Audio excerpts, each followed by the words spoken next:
All right, excellent. Good morning, good afternoon, good evening, and thank you for attending another session from LIDNUG. Today's session is going to be by Jeffrey Richter. He's a co-founder from Intellect, and he's going to go through getting started with thread synchronization.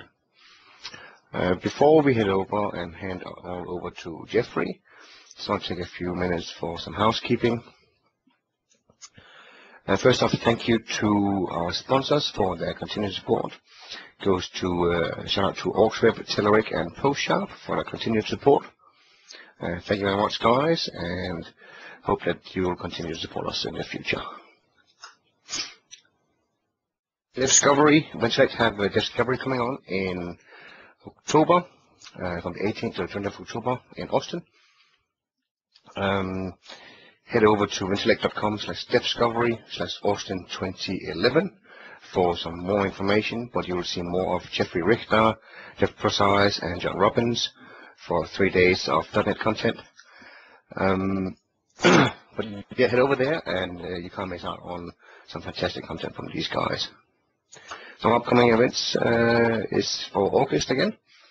August we have Robin Shahan, Microsoft MVP, doing a show for developers on August 26th. We have Jeff Precise coming and doing what's new in Windows Phone 7.1 Mango on August 30. And then on September the 22nd, we have Scott Guthrie Unplugged. That's the 9th session from Scott Guthrie.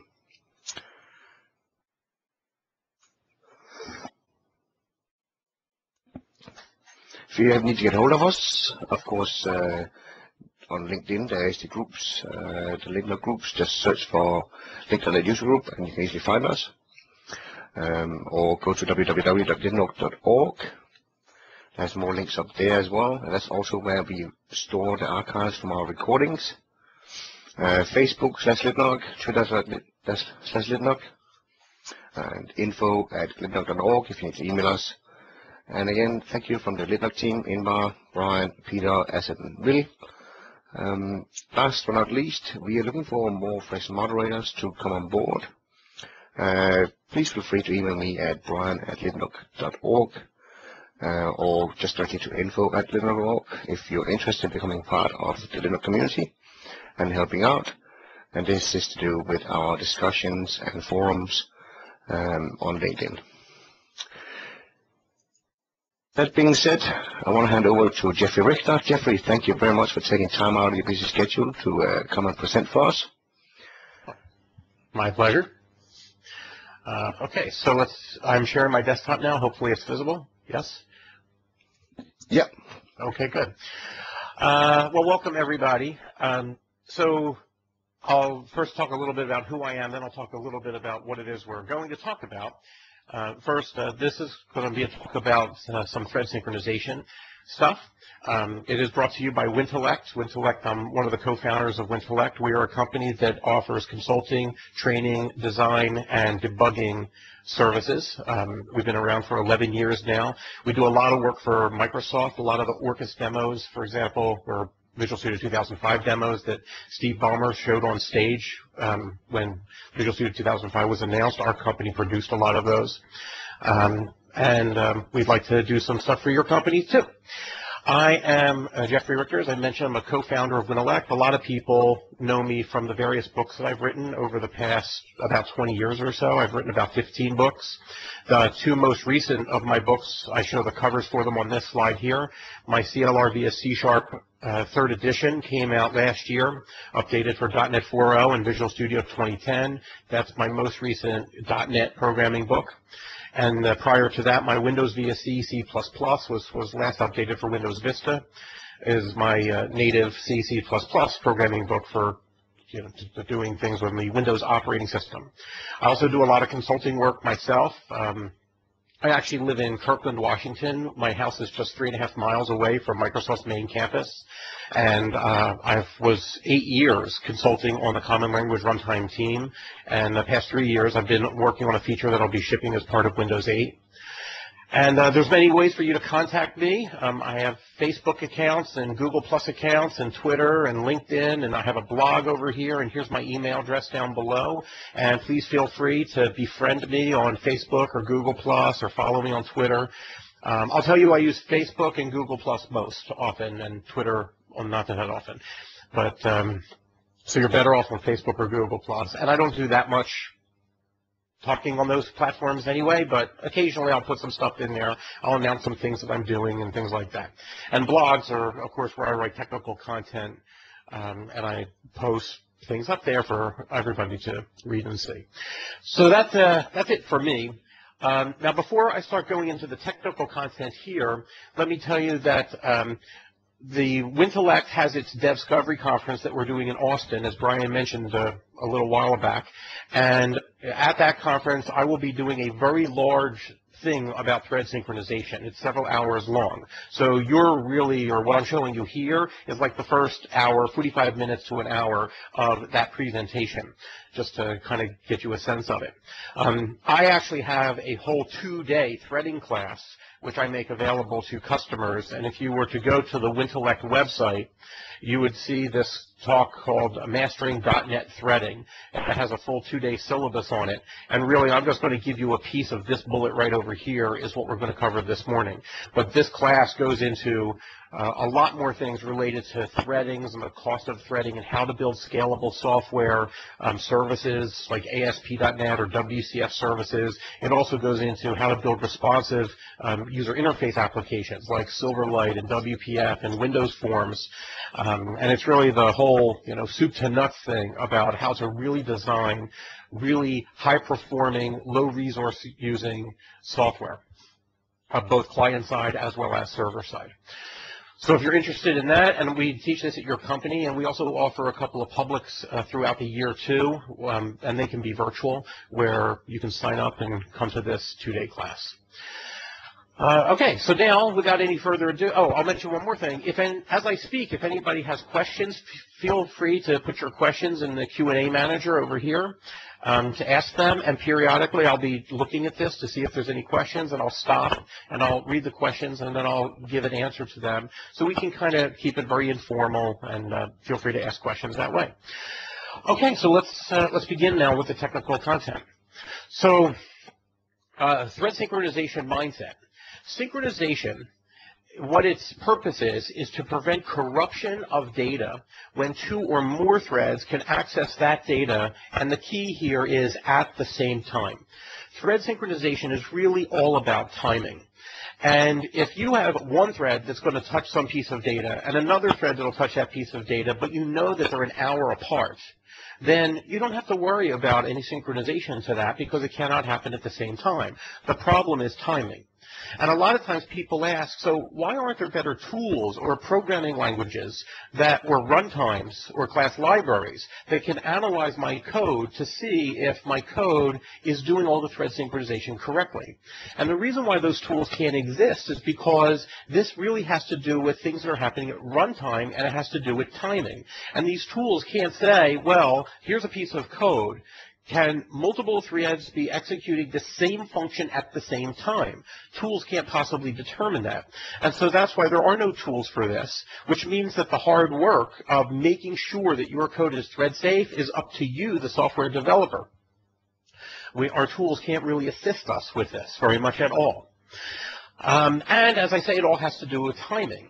So it is possible that you build your application, you test it, and everything is perfectly fine, and then you ship it out to some customer, and then all of a sudden you realize you do have data corruption. And that's just because the timing was different on somebody else's machine. So really, if you're going to test multi-threaded software, you want to test it on a computer that has as many CPUs as possible, not a single core machine, and ideally not a double core or a quad core. You want to go to something more with 8 cores or even more. Because having more cores means that more threads are running concurrently. That increases the likelihood of threads accessing the data at the same time. Therefore, it increases the likelihood of you uncovering a thread synchronization bug inside your code. So that's the kind of stuff you want to keep in mind when you're working with thread synchronization. It is a very hard problem to solve because it is really related to timing. Now, there are some other problems with thread synchronization, too. First, it's very error-prone. The thread has to voluntarily request permission to access data. So, for example, if you look at this code at the bottom where I show a simple linked list class, and it has as a private field of it the head of the linked list, and then there's an add method on here where you pass in some new node to the linked list. So what we want to do is we want to take this new node and we want to make it the new head. Well, that's very easy to do. We simply say new node.next equal the current head, and then make the head refer to the new node. And these two reference assignments here is all that is necessary in order to make this node be the head of the linked list. But then you say to yourself, but wait a minute, what if two threads call this add method at the same time? Well, in that case, maybe I set one node's next to the current head, and I set the second node's next also to the current head, and then I set the head equal to the first node, and then I set the head equal to the second node. So now the state of my linked list has gotten corrupt. I've actually lost a node off of the linked list. Even though somebody's called add to add it to the linked list, it doesn't get added at all. So you have to remember, you have to identify these places in your code where this kind of race condition could occur between multiple threads, and then you have to, as the programmer, insert, you have to create a lock, like some kind of lock over here, and then you have to insert code to acquire that lock and release that lock around these operations so that these two separate operations get performed as a single atomic unit. So that's what I mean that this is very error-prone, and that the thread voluntarily requests permission. There's nothing enforcing that a lock be created here. There's nothing enforcing that a lock be acquired and be released on the other end. All of this is voluntary code that you, the developer, have to write. The compilers will compile the code with or without this, and it will execute it, but you may not get the results that you desire. In addition, another bad thing about thread synchronization is that it comes with bad performance. A lot of people don't realize this, but they say when writing this kind of code below, well, let me just create a lock, and then I'll acquire it and I'll release it around here, and now I've made it thread safe. And that is true. You have now made this code thread safe. But another thing that you have done, though, is you have greatly deteriorated the performance of this code. Really, the code that you are protecting are these two reference assignments. The CPU is able to do two reference assignments in a very high-performance way. I mean, it doesn't take very much time for the CPU to do two reference assignments. But then, to make it thread safe, you acquire a lock and you release it around those two reference assignments. Well, acquiring a lock is not free. And releasing a lock is not free. Those are very expensive operations in comparison to the reference assignments. When you acquire a lock, remember, you might have a computer that has 8 CPUs on it, and maybe different threads on different CPUs are calling this add method at the exact same moment in time. So what the acquire method has to do is it has to communicate with the other CPUs in hardware to ensure that only one CPU is allowed to execute the next two lines of code, and the other CPUs are not allowed to. So that means the CPUs are not acting in isolation or performing independent tasks. They are now coordinating their efforts, and that coordination puts a huge performance hit on top of this. And the performance hit that it requires does depend on things like the number of CPUs that you have in the machine. So now this performance of this add method is probably at least an order of magnitude slower now than what you really wanted it to be when you just wanted to do the two reference assignments. But wait, it actually gets worse, because when a thread tries to acquire a lock, if that thread is unable to get that lock because another thread already has it, then Windows has to put that thread to sleep so that that thread is no longer executing any code. And when Windows goes and blocks that thread, if that thread happened to be a thread pool thread, which we encourage people to use the thread pool, so there's this, in well-designed or well-architected applications, there's a high likelihood that that thread will be a thread pool thread, then if it is a thread pool thread, when Windows blocks a thread pool thread, it notifies the thread pool, and the thread pool goes and creates a thread to replace it, because the thread pool realizes that one of its threads is not running on a CPU right now, and so the thread pool but has work that it wants to accomplish. And so since that thread is no longer running, the thread pool creates a replacement thread to now go and process the next piece of work item on the CPU that's now idle, so that the CPUs are staying saturated with work and the most work gets done in the least amount of time. But the bad news about that, I mean, that sounds good on the surface, but the bad news about that is that the thread pool has to create another thread. Creating a thread is a very expensive operation. Each thread has at least 1 megabyte of memory just for its user mode stack. And there's another 12K or 24K for its kernel mode stack. And there's a thread environment block that has to be created. There's a thread kernel object that has to be created. And all of this overhead has to be initialized as well as allocated. And all of that requires memory and it requires time. And all that happened because a thread got stuck in its call to acquire because another thread had acquired the lock first. So there's phenomenal badness that happens with thread synchronization. And so the ideal thing would be to try to get rid of it as much as possible out of your application code. Now, in this short talk that we have here, I don't have enough time to give you a lot of techniques to get out of this thread synchronization, but in the full 2-day class, I do go into various techniques where you can avoid thread synchronization, and then you avoid deadlock scenarios, and your program scales a lot better and uses a lot fewer resources. But I can give you a few techniques right here that are, just simple. One technique is to avoid shared data as much as possible, such as static fields. When you put a piece of data into a static field, then all threads in the app domain have access to that static field. And therefore, if they could access it at the same time, thread synchronization is required in order to protect the access to that static field. Another thing for you to try to avoid is shared heap objects. When a thread executes code that news up an object in the heap, the new operator returns a reference to that object that was just created. At that moment in time, only the thread that executed the new operation has a reference to that object in the heap. The reference to that object in the heap is not visible or accessible to any of the other threads that are running inside that program. And therefore, no other threads are able to access it. Well, because of that, no thread synchronization is required. Since only one thread can see the object, there's no thread synchronization that's required on the object. Now, on the other hand, if you take that reference to that object that was just created and you publish it, hand it off to another thread. For example, you put it into a static field that other threads could now see. Or maybe you new up a thread and you pass the reference to the thread start method. So you're passing the reference to the object onto another thread. Well, now you have multiple threads that are capable of accessing that object, and now thread synchronization might be required depending on how they do their access patterns to it. So my recommendation is when you new up objects in the heap, try not to publish those references out to other threads in any way. Don't put it in a static field where other threads could go and see it. Prefer unshared heap objects. Another thing is value types. Value types, they get copied around the system. References to them are not passed around the system.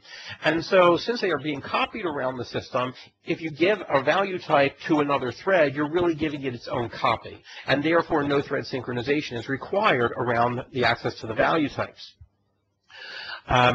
Of course, that may not give you the semantics that you want, right? Sometimes we want reference semantics as opposed to value type semantics. But it is a thing that you should be aware of. Another thing that you should note is that shared read-only state is okay. A lot of times when programs initialize, they go and maybe read a bunch of data out of the registry or out of some file, some configuration data or user data, user preference data. And then that data, once it's read into memory, is read-only for the rest of the lifetime of the program.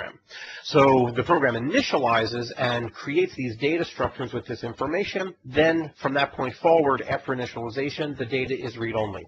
Well, thread synchronization is not required when accessing read-only data because multiple threads can access it at the same time. Its state doesn't change, and so therefore there's no chance of corruption occurring. So try to use read-only state as much as possible. An example of that really is strings. As I'm sure many of you know, if not all of you, strings in .NET are immutable. Once you create a string, you cannot alter its state. And so while strings are reference types, but they just don't have any methods on them that allow the string to mutate itself in any way. So once a thread goes and creates a string, references to that string could be handed to any threads anywhere, and there's no thread synchronization that's required on those strings because they are immutable. Their state is impossible to change them. So you can try to design more types of your own that have the similar behavior to string, where they're also immutable, and then you don't have to worry about thread synchronization on those types. Let me just say a quick word here about class libraries and thread synchronization. The framework class library, that is the class library that ships with the .NET framework itself, Microsoft, when they create that library, they guarantee to all users of the library that all the static methods are thread safe. That means that making a method thread safe means that they guarantee that no state will become corrupted if multiple threads access these static methods simultaneously. Now, the framework class library team, they had to do this. They had to make those methods thread safe and put the extra effort into them because consumers of those methods couldn't do that otherwise. So, for example, if let's bring up Notepad here, say in my program somewhere, console.writeLine, I'm just going to abbreviate, A, B, C, and then, when I have live meeting running, I get a bunch of keyboard issues. So, that was my mistake. And then let's say I do console writeLine XYZ. The writeLine method is a static method of the console class, and the framework library team has guaranteed that these methods are thread safe. So if one thread is calling console writeLine ABC and another thread is at the exact same time calling console writeLine XYZ, we are guaranteed that the console itself will not become corrupt. So the console state will be maintained and the console will be usable properly after these things have executed. We are further guaranteed that if two threads are calling these two console write lines at the same exact time, that we will see on the console either ABC followed by XYZ, or we might see XYZ followed by ABC. We don't know the order of those two things because the two threads are racing to the console, and one will be the winner and the one will get to second place.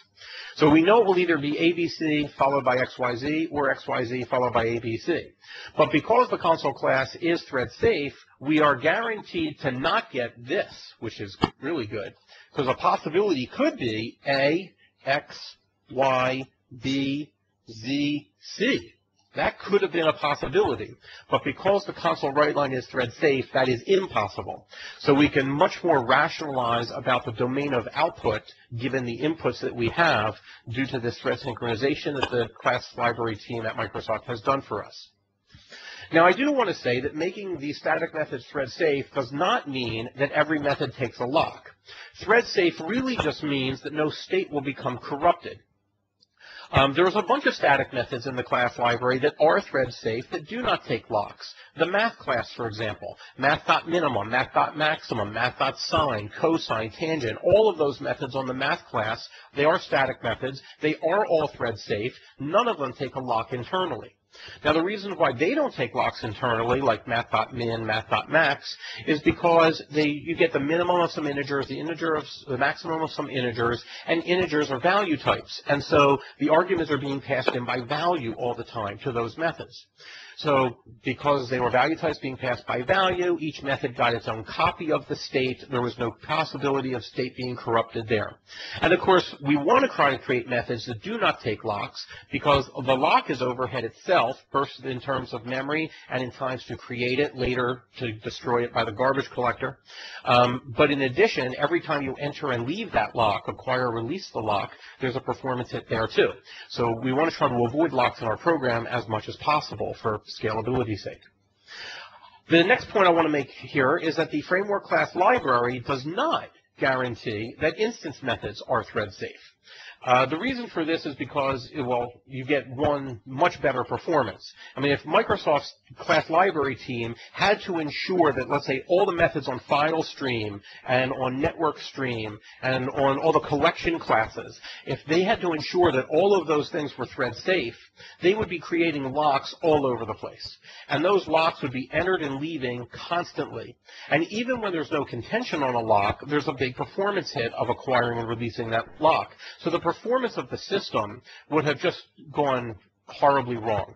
And really, .NET would have been kind of unusable for a lot of people. And so they decided not to do that. But in addition, it isn't really necessary because of what I said earlier. I said earlier that When a thread goes and creates an object on the heap, at that moment in time, only that thread has a reference to that object on the heap. Only that thread can manipulate it. And so since that's really the default, it is also the default that the instance methods do not need to be thread safe. It's only if the thread goes and takes a reference to that object and hands it out to other threads does then a lock maybe have to get involved and acquiring and releasing the lock. And if your code has a way to hand the reference out to that object, then your code also has a way to hand a reference to a lock out to the other pieces of code so that they can coordinate access to that object by way of that lock. You see, with static methods, you don't hand them out, right? Static methods are always available to any piece of code at any time. And this is why Microsoft was required that they make the static methods thread safe. And it was why, for instance methods, it was unnecessary. It is also highly recommended that your own class libraries mimic these rules. That is, if you are creating class libraries yourself, if you have static methods in those class libraries, you should really make those methods be thread safe. And if you have instance methods, then the default is that you should not make them thread safe unless, there's one caveat to that, and that is unless your object's purpose in life is to synchronize threads. If the purpose of the object is to synchronize threads with one another, then of course there should be some thread safety that is built into those objects. Okay. All right, so I can pause for a moment. Does anybody have any questions they would like to ask? Okay, well, I'll keep looking here in case something pops up. This is what the normal agenda would be for when I'm going to do this talk in DevScovery. Again, we don't have time to go into all of this stuff now, so I'll just keep moving along to try to get to some stuff that we can get to in the time remaining. So we're going to start off by talking about some simple thread synchronization. This is the simplest stuff that's available to you, and it is also the fastest. So whenever possible, you should try to use the things that I'm going to be showing you first in here, and you should try to avoid using the things that we probably won't have time to talk about. See, a question did show up. What is the main dangers you see with thread synchronization? Well, the main danger, of course, is you run into deadlock. Well, there's two. I mean, one main danger is you get data corruption. That's probably the worst. Because if you don't do the thread synchronization correctly, your data becomes corrupted. And when your program continues to use corrupted state, that begets more corrupted state. So, for example, you could imagine two threads that both want to go and subtract money from a single bank account at the same time. Well, the bank account might have $100 in it. One thread wants to subtract $100. Another thread wants to subtract $200. If there's no thread synchronization, they could both come in and say, well, how much money is in the account? Well, maybe it's not a great example. Let's say they both want to subtract $100 from the account that has only 100 in it. So they both come in, they both say, well, how much money is in there? Oh, there's 100. Great, then this is an okay operation. Then they both saw that.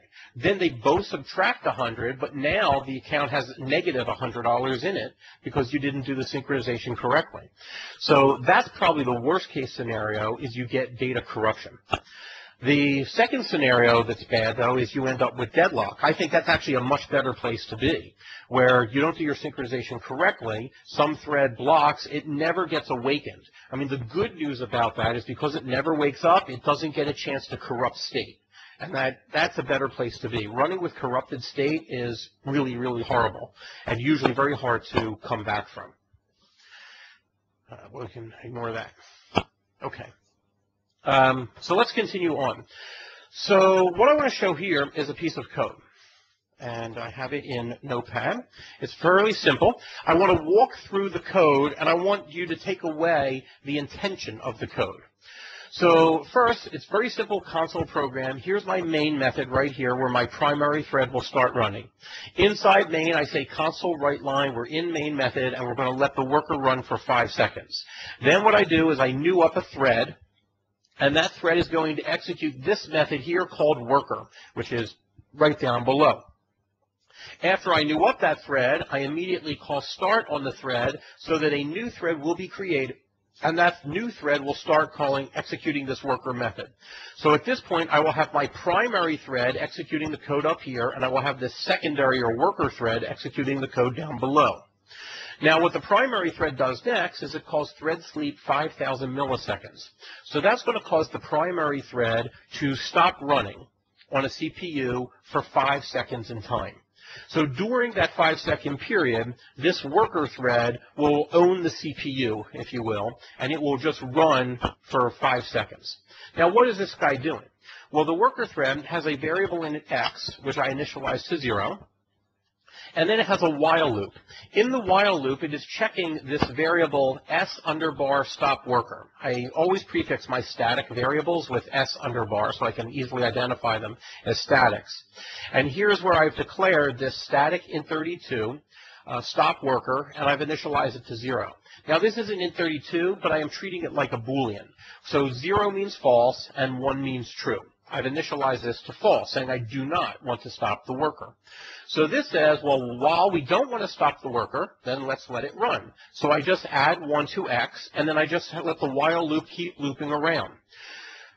Now, if we go back into main, after sleep expires, I now set stop worker equal to 1. So effectively setting it to true, saying I do want to stop the worker.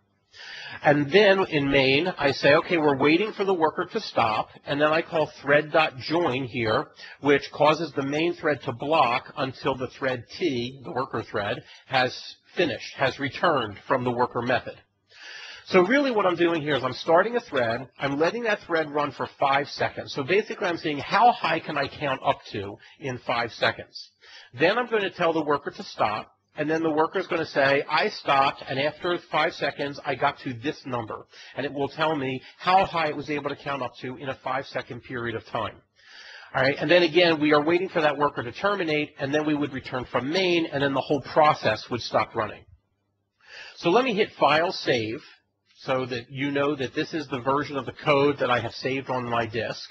And then I'm going to go and compile that code using this command line right over here. So let me copy that clipboard, open up my command prompt. I'm going to paste this in and hit enter. So now I'm compiling that code I just showed. Now you'll notice I'm compiling it for the x86 platform, and I've also turned on optimizations with the /o switch, and the file is called volatile.cs, which you can see is the name of the file I had up here in Notepad. Now I do have a couple warnings that are appearing, but these are just warnings, they are not errors. If I do a directory here of volatile.exe, my keyboard's really slow with, oh, there. There it is. You'll see it has 10:32 a.m., which is, day's date and time. So this is the executable that I just built. I'm also going to open up Task Manager before I execute this to let it run. Now, my computer here that I'm running this on has 8 CPUs. So what you would expect to have happen is I'm going to create a thread. That thread is going to be adding 1 to x for a 5-second period. So one of my CPUs is going to shoot up to 100% for 5 seconds. On my machine with 8 CPUs, that means my full machine is going to be about 12.5% busy. So we would expect my CPU usage to go up to 12.5% for 5 seconds and then go back down to 0 when the 5 seconds expires. Now, I do have some other things running on my machine. My machine is not completely idle. It's 0%. In fact, Task Manager is running. So it itself running causes this number to be affected. And so it'll actually be a little bit more than 12%. We would expect it to be more like 13 or 14%. So for a 5-second period. Well, so let's go and run this, and let's see what behavior we actually get. All right, so now I hit enter. We see that we are letting it run for 5 seconds. You'll notice my CPU usage is around 13%. 5 seconds has now expired, and we're waiting for the worker to stop. But you'll notice it doesn't stop. The worker is still running. The program is not coming to an end. So what is wrong here? Something is wrong. Let me hit Control-C. That'll force it to stop, and now I'll get my CPU usage back down. Well, here's what's happening. The JIT compiler is an optimizing compiler. And so when the JIT compiler writes the native code for this while loop over here, it says, hey, this variable, f_stop worker, inside this method, when this method is called, it's either going to be 0 or not 0. And inside this method, that variable never changes. So the JIT compiler, it says since this variable never changes, it's either 0 or not 0 all the time, it thinks. And so it actually, because the JIT compiler is your friend and it's an optimizing compiler, it hoists this check out of the while loop and executes it before the while loop. And it says if this thing is 0, then I'll just make the while loop be while true x plus plus. So now the loop is smaller, and it's never checking the variable in this loop anymore, but it has turned the loop into an infinite loop, which is what I just demonstrated for you, because the worker never stopped, even though I set the variable to 1. The if statement above says if stop worker is not 0, then skip over the while loop entirely, and then it would have shown stop when x equals 0. It just always would have been 0 over here.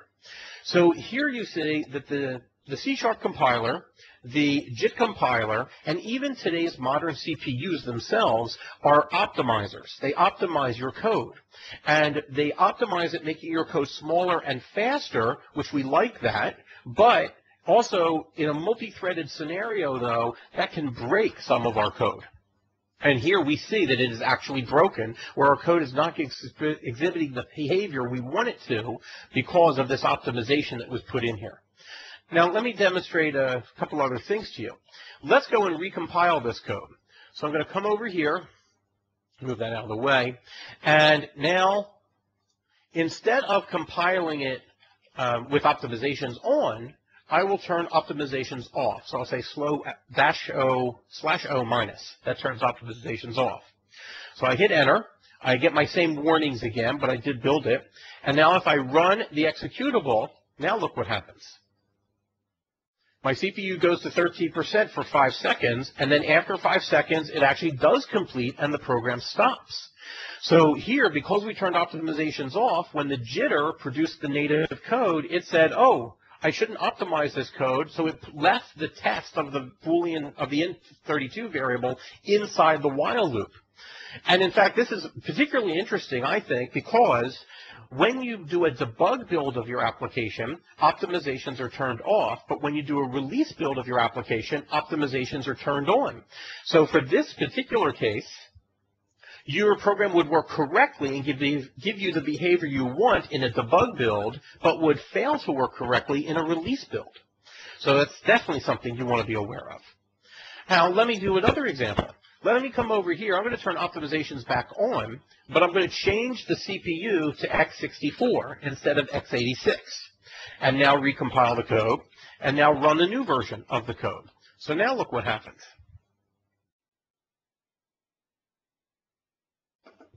It does stop again. This is with optimizations turned on.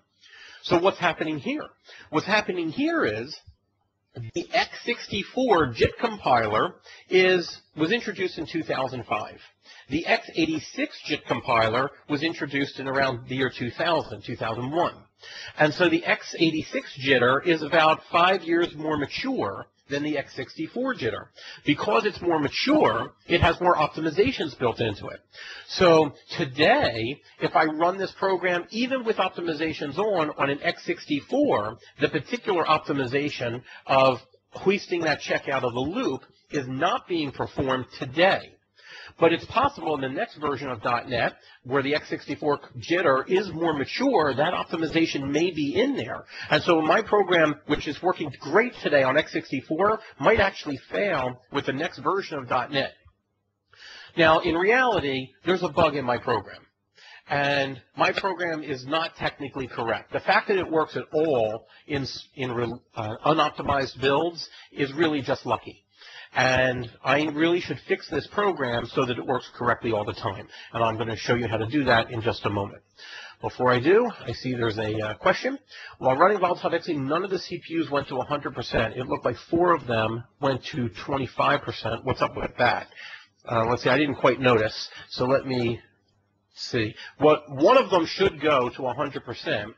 And the other ones, I'm going to make this wider, should remain relatively low. So let's see. And it should be at 100% for 5 seconds. So let's see. Oh, you know what's possible? What's actually happening, because I don't see where any of them went to 100%. So probably what happened is that thread that's running is running on one of those CPUs for a period of time. Then it could be a different CPU is picking over the next portion of it. Then another CPU is picking over the next portion of it. And so that thread is being scheduled round robin on the 8 CPUs that are inside my machine, which is why none of them actually shoots to 100%.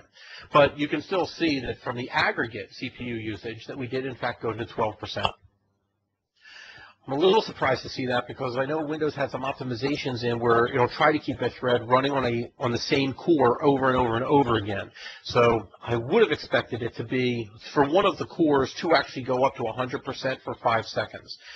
But my explanation for why that's not is it must be moving between other CPUs. And the reason why that would be happening is probably because my machine is not 100% idle. There is some other things that are happening on the machine. And in fact, I'm running Task Manager, which even affects that. Does this optimization feature work for Itanium processors as well? Actually, the Itanium is even worse. The Itanium has much more optimizations that it is capable of doing over x86 and x64. x86 has been around for a long, long time. It never did optimizations back in the early days, and in order to maintain a large degree of backward compatibility and run apps that were written years ago on the newer x84 chips, x86 chips, sorry, these aggressive optimizations cannot be done because a lot of those applications would stop working. With x64, which tries to be backward compatible with x86, just tries to increase the registers to 64 bits instead of 32 bits, they also try to maintain a large degree of backward compatibility. Itanium, on the other hand, did not have to maintain backward compatibility, and so they are very aggressive with optimizations on the Itanium. And so you'll tend to see these kinds of optimizations occurring more frequently on Itanium and your program behaving less the way you would expect it to because of that. All right, so as I said, this program is technically wrong, and we really should fix it. So let's get into how we would do that. But before we get into how we would do it, I'll show you another program that has a similar problem. This program here has 2 variables this time, m_bar flag and m_bar value. And you can see that I have a thread that's going to execute this thread1 method, and another thread is going to execute this thread2 method. In thread1, we set the value to 5 and we set flag to 1. And then in thread2, we check the value of flag, and if that's a 1, then we go and display the value. So there's a couple of possibilities here in terms of race conditions.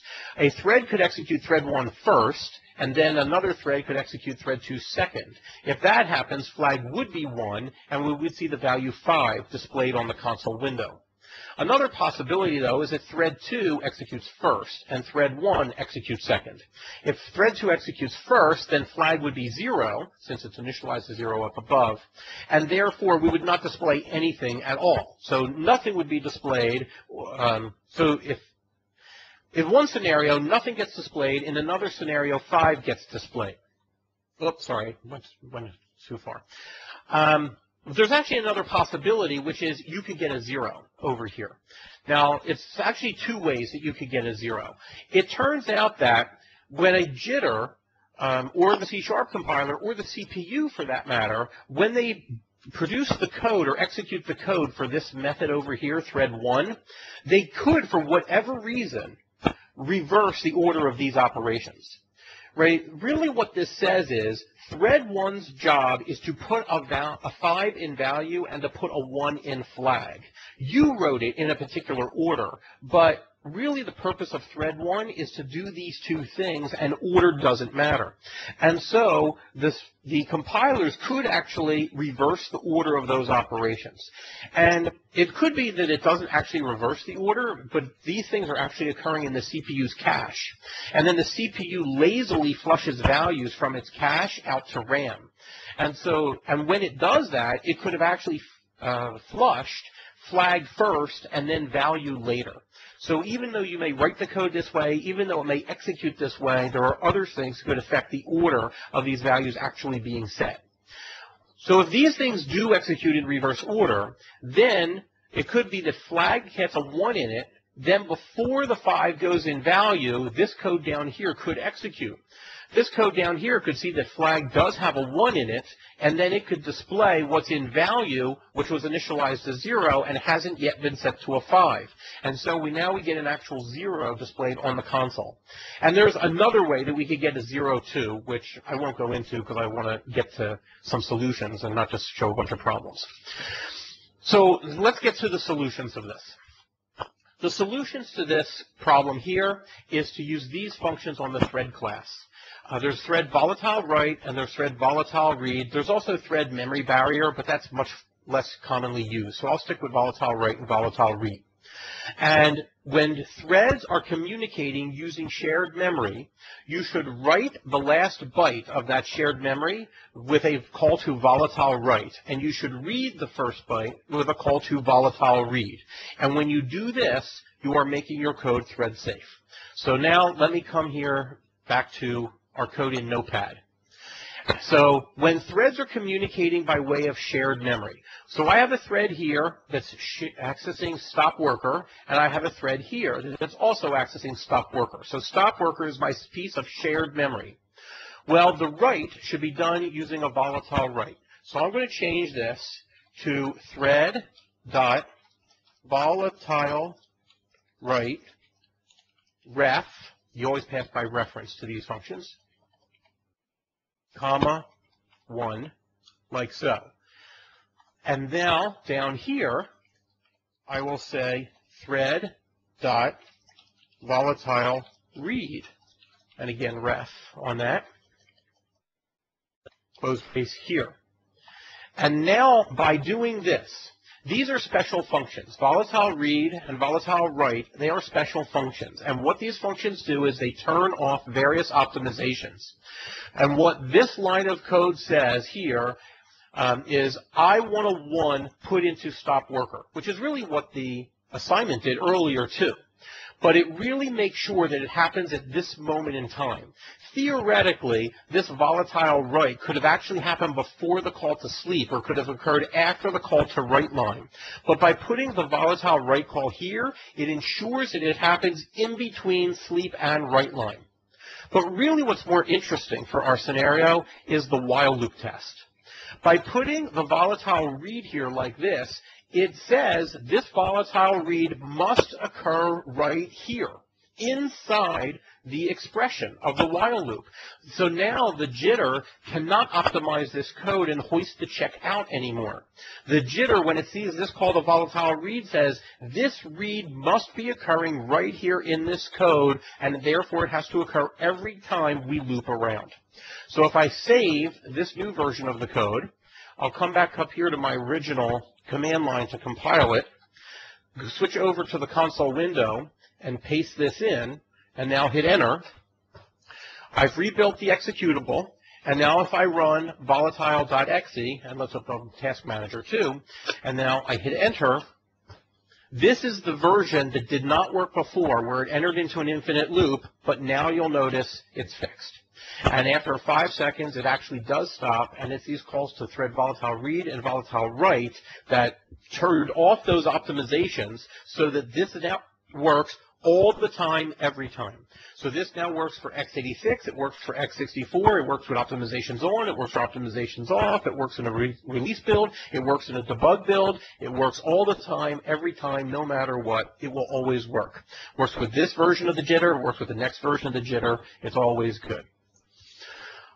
Chess is a current to have you used it, your comments. I have not used it personally, but I have been to several talks on chess. So there is a tool called Chess that Microsoft Research does, and its purpose is to analyze code for concurrency issues to let you know if you have a thread synchronization problem. The chess team, my understanding, is that the chess team has basically abandoned it at this point, and they have open sourced the source code. So you could get the source code yourself and play with it and build it, and you could start to use it. The problems, the reason why I heard it was abandoned was several problems with it. The first problem with it is that you have to write the code that the test code that chess will run, and your test code has to exercise your code that does the concurrency. Well, your testing code is actually very complicated, and is actually more complicated than the code you're trying to test, typically speaking. So it requires a person with really great skill sets in order to write the testing code for the code that you are trying to test. So that was problem number one with it. Problem number two with it was that it takes a very long time. So what it does is it runs the testing code, which goes and tests your code, under different scheduling algorithms. It inserts different pauses in between various instructions. And then you have to write the code that says, well, here's the result I always expect, and then compare it. So then you have to notify when something went wrong.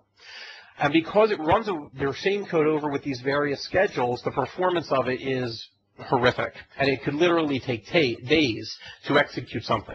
Then once it found something that was wrong, it would basically just say something was wrong. Then you had to actually analyze your code to find out what was wrong. Then you had to modify your code. Then you have to rerun chess to see if the problem went away. So, and again, that was a very time-consuming thing. So that's really all that I know about it, though. I know that very few people have actually used it and haven't been super successful with it. There are some, though, that have, so don't get me wrong. Wouldn't it have been better to have the framework designers use the volatile modifier, such as in C++? Good question. And we're running a little bit out of time, but I will get to answer that question, and then that'll probably be where we will stop. So let's go back to my slides here. So I showed you, before I fixed the code in Notepad, that I had another program that experienced a problem. So how do we go and fix that problem? And the answer is, we do our writes. The last write must be volatile. So here's that code I showed you earlier, but there were two writes that were being done in thread 1. I was writing to value, and I was writing to flag. The last write has to be done with a volatile write, and so that's what I'm doing here. This now says, because this code's written this way, this says a 1 can only be put into flag after the code above it has executed to completion. So this means a 1 can only be put into flag after a 5 has been put into value. It is no longer possible now for the compilers and the jitter and the CPU to reorder these instructions anymore. The 5 must be put into value before the 1 is put into flag.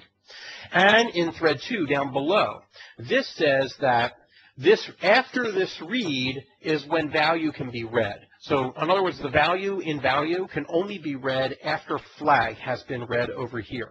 There's two read operations that are occurring here, and our first read should be done volatile. And so now, with this volatile write in place and this volatile read in place, we will either get nothing displayed on the console, or we will get a 5. It is now impossible to get a 0. And we've eliminated that potential for a race condition. Now, to answer your question that you were asking, there is a volatile keyword in C#, and you can mark a field as being volatile. So this is a rewrite of the code I just showed you a moment ago, where I've marked the field as volatile. When you mark a field as volatile like this, you are saying that all writes to the field are exactly like doing a thread.volatileWrite function call. And all reads from the field are exactly like doing a thread.volatileRead function call. And so this is a volatile write. And this down here is a volatile read. And so this is another way you could write that program, and you could solve the problem. Back here, I could have marked this as volatile. Over here, I could say, let's make this volatile, and then I could have left the rest of the code the way it was. I didn't have to insert the volatile write call and the call to volatile read inside their code, and that would have fixed the problem. That would have been fine. However, in general, sorry about that, I recommend avoiding the volatile keyword. And in fact, there were people on the C# standardization committee, the ECMA standardization committee for the C# language, who really fought hard to keep volatile out of the language. And in fact, in Visual Basic, there is no volatile keyword in the language, and that is by design. So the reason why people don't like volatile keyword, and I'm included, I also don't like it, is because when you mark a field as volatile, all accesses to that field are now volatile. That turns off a lot of optimizations. It makes your code bigger. It makes your code slower. Let me show you an example. What if you have in your code somewhere mamount equals mamount plus mamount? Now, clearly, what this program is trying to do is double the value in mamount. Well, most compilers and jitters, when they see that code, the easiest way to double an integer value is just to do a bit shift left of 1 bit. But if mamount is now marked as a volatile field, then we have a volatile read followed by another volatile read, because m_amount has to be read twice into temporary variables. Then it has to be added. We can't shift anymore to do or multiply by 2. You must actually add now. And then we have a volatile write back into the m_amount field. So this, what would normally have been one CPU instruction to do a 1-bit left shift, is now 2 temporary variables that have to be created, 2 actual reads, an actual add, no shift left, and then an actual write into m_amount. That's a lot more code that, if you're doing this in a loop or something like that, could really add up in terms of negative performance. I will also point out that a field that is volatile loses its volatility if it is passed by reference. So if, for example, you say int32 try parse, and then you pass a volatile field here as an out parameter, the C# compiler will issue a warning. It's a warning. It's not an error, so that your code will compile. And the warning is a reference to the volatile field will not be treated as volatile. So you lose your volatileness. So I personally do not use the volatile keyword in any of my own code, and instead I will put explicit calls to thread volatile read and thread volatile write throughout my source code. Another benefit to putting the calls to the methods in is that they are huge red flags. If somebody, including yourself, goes and looks at that source code later and you see a call to volatile read or volatile write, that is a big red flag saying the order of this code is critical for multi-threaded execution. And if you want to start changing this code or modifying it, you want to be really careful about reordering the code inside that method, as apparently it might have adverse effect on other threads. Whereas if you just mark a field with volatile, there's no red flags inside the methods that there's something really special that's happening here. And I like those red flags. It makes me very careful about code modifications that I am performing. All right, well, it's almost 11 o'clock, so let me just, I'll just take a few more questions, and then we'll call it good. What, if any, is the runtime overhead of using volatile write and volatile read? I assume that there is some, since you say it prevents the CPU from, well, definitely there is some. I mean, in fact, multiple CPUs have to coordinate on this. All right, if I have 2 threads calling, well, one thread calling volatile read and another thread calling volatile write at the exact same moment in time, the CPUs and hardware have to communicate with each other to do this negotiation. And that's a performance hit that's involved. Now, the amount of that performance hit, it depends on the speed of your CPUs and how many CPUs are on the machine, and is it x86 CPUs or Itanium or x64 and so on. So I can't give you exact numbers on this. But it's certainly significantly higher, probably an order of magnitude 10 times higher performance than just putting a 1 into an integer. Right? Really what I want to do in my code here is I want to go and put a 1 into this int32 stop worker. And that's usually done very, very, very fast. But now, with the volatile write, it's probably about 10 times slower to go ahead and do that. I mean, it depends on lots of factors. But that's a kind of a ballpark number that I'm just going to throw out there. And then, of course, the reading, that volatile read is much slower now, because before it was actually hoisted out of the loop. So checking that variable only happened once, and the loop ran infinite after that. Now it's going to check it every single time.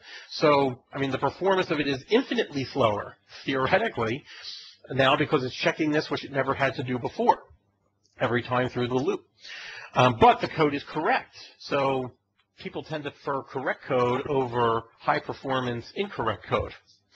And this is the fastest thing you can do, by the way. In terms of thread synchronization, the calls to volatile read and volatile write is the fastest thing you have available. Nothing else comes close. The next thing in performance-wise after volatile functions would be the interlock functions, interlock increment, interlock decrement, interlock add. Those functions are twice as slow as any of the volatile functions. But they do tend to be more useful, by the way. So you should try to use volatile whenever you possibly can, but unfortunately there's very limited scenarios for those. So interlocked would be the next choice of things that you can use after that, because they are very, very fast, not as fast as volatile, but the next fastest thing you have, and they are actually much more useful. After the interlock functions, then you go into true locks, like monitor and reader-writer lock slim and things like that, where you have to acquire the locks and release the locks when you're done over a body of work. And again, in my, in the full day class, I go into all of this stuff in much more greater detail than we can do here. All right, are there any other questions that anybody would like to ask before we call it quits? I'm happy to stay online, and you can ask questions that aren't even threading related if you want. I'm happy to stay for maybe another half hour or 15 minutes, 30 minutes, and just chat with anybody about anything they'd like. Are any of these slides available? I believe that they're recording the session, and so the slides themselves are not available in the PPTX file, but I believe they're recording the session, so you could watch it back at any time. Also, a lot of this information is in my CLR via C# book. In the newest edition of the book, the 3rd edition, the whole part 5 of the book has 5 chapters on it at the end where I go into all kinds of things that are threading. And this stuff here is just a small part of one of those chapters.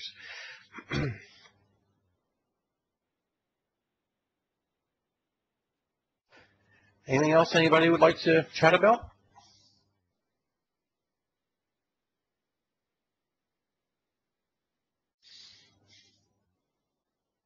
All right, Brian, are you on? I am indeed. Okay. Oh, here's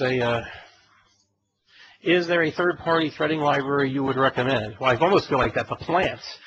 I do have my own threading library, which I make available for people for free.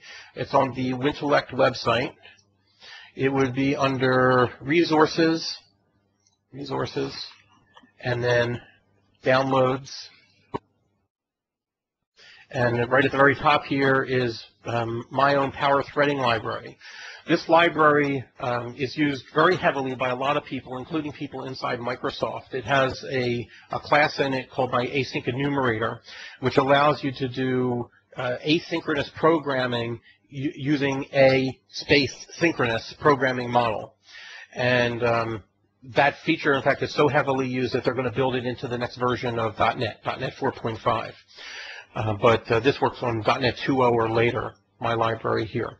And it has there's a bunch of locks in here. Like I have my own reader-writer lock that's inside this library that's twice as fast as the one that shifts in the .NET framework, so it's a good bit faster.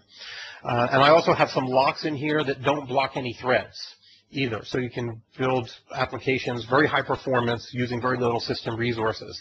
A lot of these features are going to be in the next version of the .NET framework.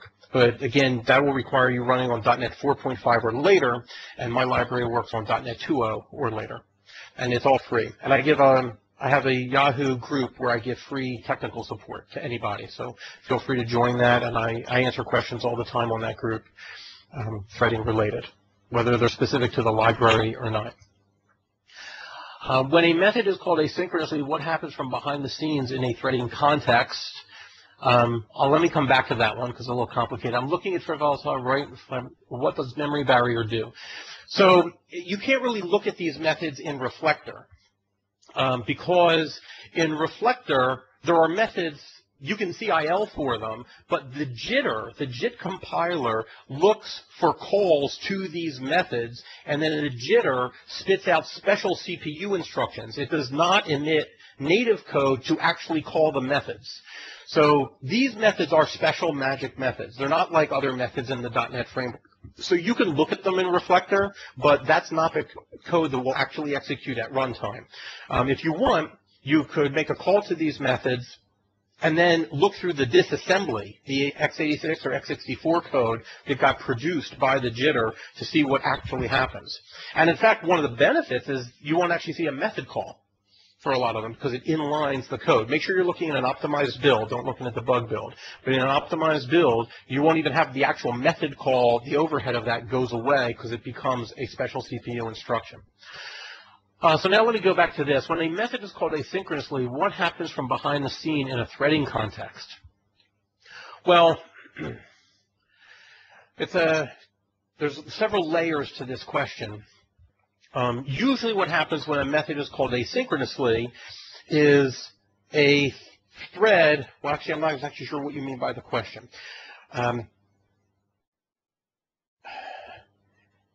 If a method is invoked asynchronously, it usually means that a thread pool thread will go and call the method at some time in the future. It may not happen right away. So you are saying, hey, thread pool, I have this method. I want it called by some thread. Just do it in the future. And then a thread pool thread will sometime in the future wake up and go and call that method and execute it. Now, as far as the context, well, usually it's a different thread that's doing it. Now, .NET does have some constructs where you can say, well, I want the GUI thread to go and perform this operation sometime in the future. And you can queue operations up to the GUI thread. So then this method is allowed to update the user interface. If it's a thread pool threads are not allowed to update the user interface. Anyway, that's a complicated question to answer in a short period of time. Would you recommend using a .NET for concurrent collection classes such as combining over crafting custom ones? Oh, definitely. I mean, compared to crafting your own, I would certainly use what's in the class library if possible. They have tested that. They have debugged that. Assuming that it's good enough for your needs, I would certainly, I mean, threading stuff is hard.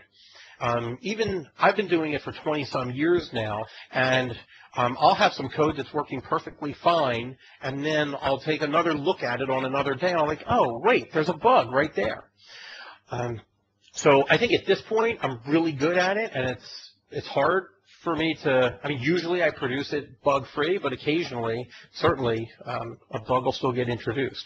So unless you consider yourself to be some kind of threading expert, I would certainly rely on other people to do as much of this work as possible for you and have it be tested. Anything else?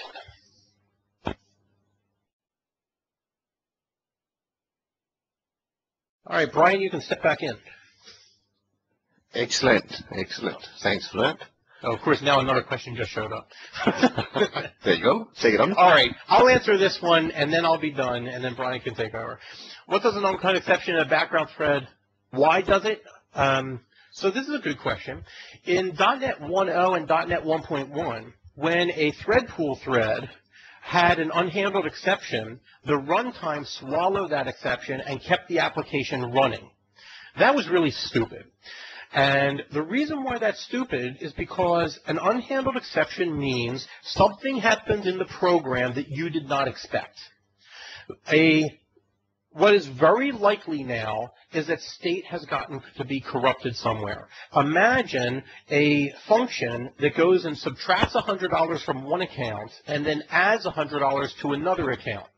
So it successfully subtracts $100 from one account, but then when it tries to add $100 to the other account, it throws a null reference exception. Well, now you've subtracted money from one account, but you've not added it to the other account. If that unhandled exception then is caught and the program is allowed to continue running, then you now have in memory a bank account that just lost $100. If you continue to perform operations to that account, you are losing more money, and bad state begets more bad state. And so you'll never be able to recover that and find out what happened.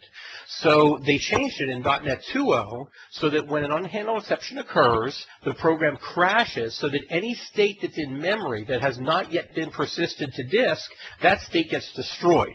And effectively, you've reset everything so that you're now no longer running with corrupted state. And that's why that change was made in .NET 2.0, and what they had in .NET 1.0 and 1.1 was just plain stupid. Windows never worked that way. They should have never done that ever. And you want an unhandled exception to kill your program to get rid of any potentially corrupted state. And, well, here's another question. What's the difference between a first chance exception and an other type exception? I usually get this in WinDebug when debugging some toy programs. First chance exceptions are nothing bad. A first chance exception says something went wrong. Something went wrong. If that gets turned into an unhandled exception, that means that nobody caught it. But if there's code that catches the exception and that code is saying, oh, I anticipated this, and therefore it executed code to recover from it. So the first chance exception is just, it only happens when you're in a debugger, first of all. So you only see it when a program is being debugged. And the debugger is saying an exception has just occurred. And then the debugger usually gives you the option of saying, well, do you want to stop right now and take a look at the program, or do you want to let the exception be processed? And if you say let it be processed, if some code handles that exception, catches it and handles it, then it's not a bad thing. Your program is running perfectly fine. If no code does, then it's an unhandled exception, and then your program terminates. That's all that a first chance exception is. All right, no more questions. Brian, finish up. Are you sure? No, I'm not. If somebody pops something else up right now, I'll answer it. But well, Jeffrey, thank you very much for this insight into, well, just as you say, skipping the surface of thread synchronization. Certainly was educative. Yeah. And I learned a few things here that I want to take back to the drawing board and have a look at as well.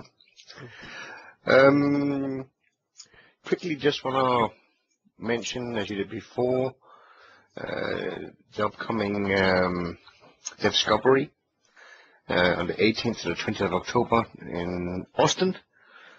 I'll say, guys, it is a phenomenal good value, considering that a single day of training generally costs around $1,000, and you get 3 days for it, and some quality presenters as well.